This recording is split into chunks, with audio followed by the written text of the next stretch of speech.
Good evening, I'm John Rees and you're watching The Report.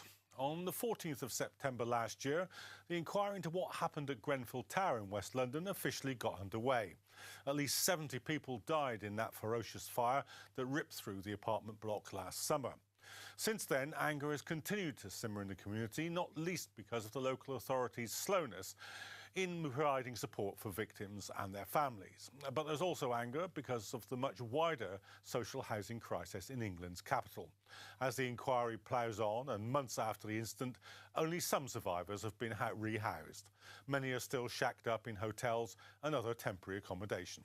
To make problems worse, key support mechanisms for the survivors have been poorly managed, and it's this issue that forms the basis of our discussion today. I'm joined by Jane Lawson, who set up CSTU UK, a charity project designed to respond to UK-wide disasters using complementary therapies to support communities exposed to trauma.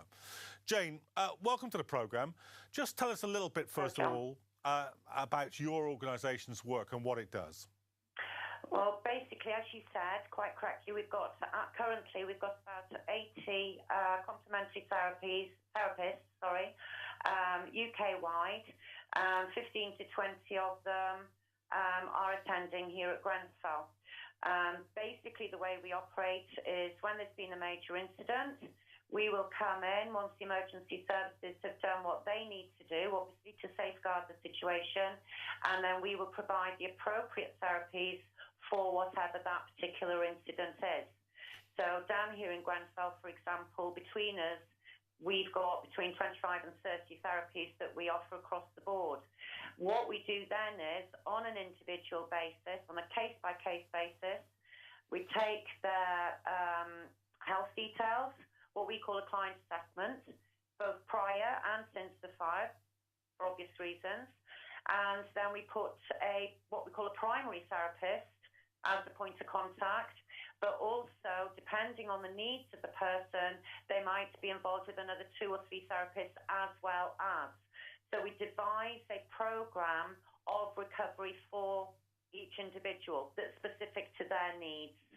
Oh, and what does the phrase complementary therapies actually mean? People may not have come across that before. Okay, well, complementary as opposed to alternative. Complementary, basically, because we're all clinical complementary therapists, means that we work alongside allopathic medicine. Allopathic medicine being, as people would know it, your GP, the NHS and things like that. So we work hand in hand with conventional medicine. Okay, and are you going to be able to continue to provide these services now in the community around Grenfell? Yes, we should be able to. Our main problem is we don't have an actual solid base to work from at the moment, but we're having to revert back. We did have, but we're having to revert back to seeing a lot of the survivors back in their hotels. Some of them we've managed to get them out, to come out, to have the treatments at a base that we were working from. And we also work alongside a couple of other local organisations down here who put specific days on, say it's Youth Action Alliance, for example. We'll work with them and we'll supply therapies, for the children, specifically, for example.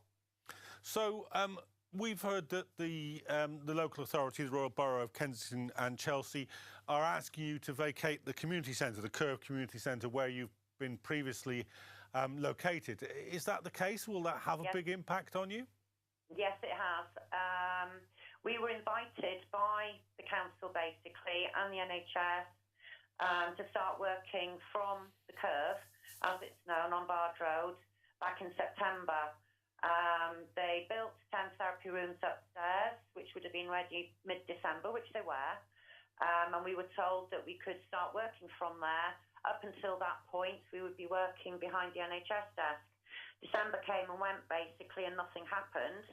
And I've been invited to go back for another meeting at the beginning of January, which then never managed. Well, the meeting happened, but I was never invited to go along to it.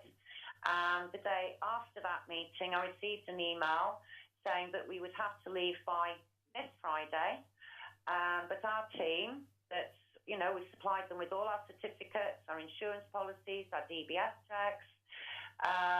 We were then told that we could actually apply for a job, fill in the application forms, sit an interview, and if successful, we could then start working from April.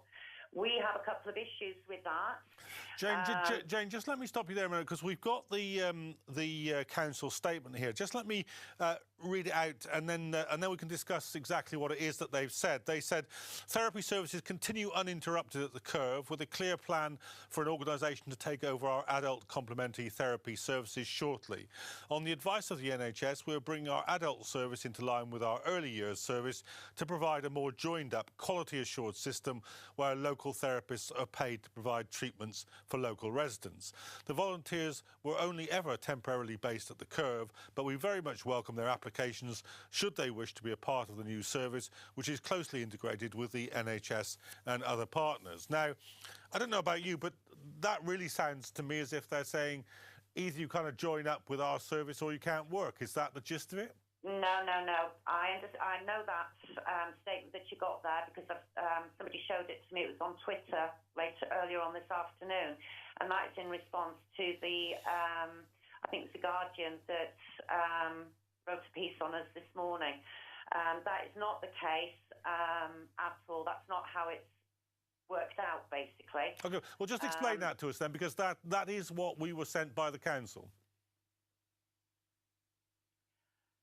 We have, yes, been invited that we can apply to work from there, but we can't even do that simply because the protocols, the strategy they want to put in place, that anybody then that will go to the Curve to get complementary therapies, and I have this in their strategy report, that they will only allow people to have 4 complementary therapies, and then they will be expected to move on to mental health support and or the appropriate medication. That is not the way we work. So we can't just, wait until won't we get a job with them, because between now and April, which is when they said if we were successful in a job application, we wouldn't be able to carry out the therapies until April. So what is going to happen to these 150-odd people that we have on our books? The majority of them are still in their programme of wellness and healing. What are they supposed to do between now and then? Some of them, like I said, have said, come and see us back at the hotel then.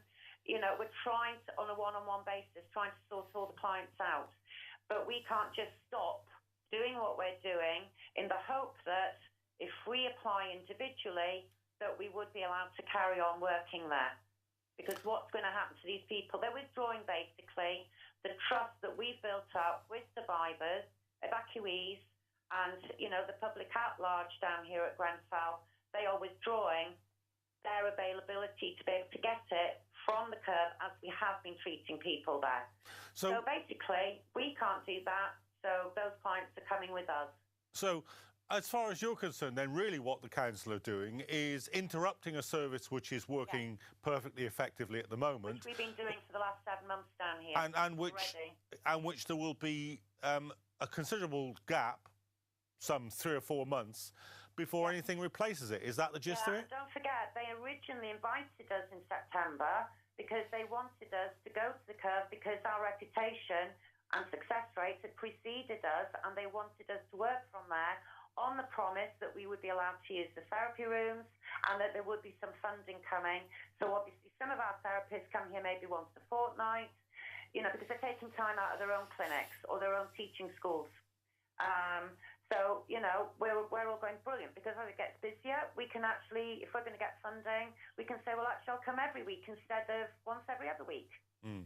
So they don't just change the goalposts, they've changed the pitch. So is it your feeling, really, that what's happening here is that there's a kind of late and bureaucratic intervention by the council into the support for survivors, which is really disrupting effective work which you're already engaged in? They're certainly interrupting our work, but also, and more importantly, the people need to be aware, if they do go to the Curve for complementary therapy, they will only be offered these 4 treatments, and they will be expected, as it was worded in their strategy, that they will be expected then to move on to mental health support and or the appropriate medication. So, Jane, what do you think the effect... seems to be the wrong way round. Yeah, indeed. Jane, what do you think then is the would likely to be the effect on survivors of having this care interrupted and altered in this way? Well, they're going to go backwards, aren't they? You know, we've brought people forward, people back, you know, going back to work now. Some of the survivors obviously have been rehoused that we're dealing with. The majority of them haven't, as we all know. The wider community, obviously, some people have to stop working. We're getting them back into work. Their health is improving. They're sleeping at night. They're not getting the panic attacks. So you take that support away from them, their weekly or fortnightly treatment that they're getting to help them to cope with all of that and to improve their quality of their life. You take that away and you tell me what's going to happen. They're going to go backwards again. And has there been any response from the people that you're treating about this change in the arrangements yet? Yes. And what are they saying? They're fuming. They're absolutely so angry. And we know, obviously, that some have actually put official complaints in. So, and do you think that's likely to have an effect? Because the council must at least be vulnerable to that kind of criticism, given that it's been so widespread in similar circumstances throughout this whole disaster. Well, like I say, that's comments that you read out by RBKC. I know that's appeared on a Twitter feed of theirs this afternoon. So that is almost like shutting the barn door after the horse has bolted. OK, well, we'll have to leave it there, I'm afraid. But Jane Lawson from CSTU UK, thanks very much for joining us.